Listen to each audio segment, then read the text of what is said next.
Homelessness is a chronic issue that has affected the United States for generations.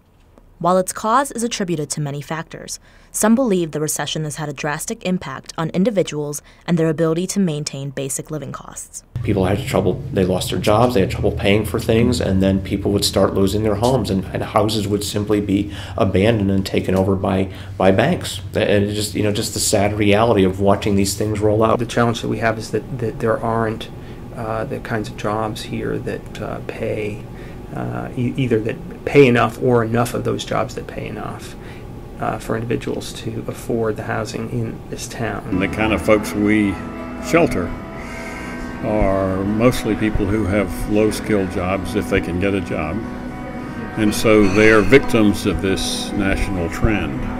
The recession also led to a decrease in government funding for agencies that relied on this aid for operation. In 2008 and 2009, when the recession hit, it was really a challenging year for nonprofits. People were as generous as they felt they could be, but they needed to make sure they were going to be able to take care of themselves and their families. While society is no stranger to homelessness, people remain largely unaware of the lack of available resources for homeless families.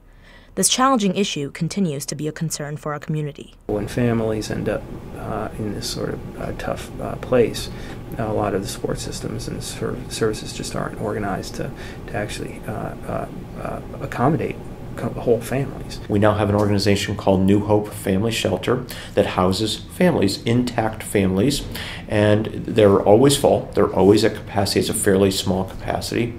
There's another provider in Bedford. There's a provider in Martinsville, Indiana.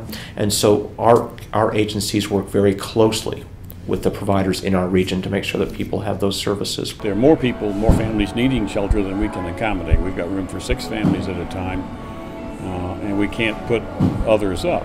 And they're typically, there's a demand for maybe 12 to 20 spaces, units for families at any given time. Ultimately, the consensus among experts is that the public needs to focus on education and job creation in order to take effective strides against homelessness. I'd like to see some sort of a program of job creation at the wage level somewhere between minimum wage and $11, $12 an hour. Our best hope as a community is to make sure that we are going back to what, again, United Way calls those 3 E's: education, earnings, and essentials. Ideally, everybody can afford the essentials for themselves and their family: food, shelter, medical care. And in order to do that, they need stable earnings, and they need the ability to start growing assets and building that financial independence and financial stability. The number one way to do that is to make sure you have a job, and the number one way to make sure that you have a job that is needed in the 21st century is to make sure you have the right education and training.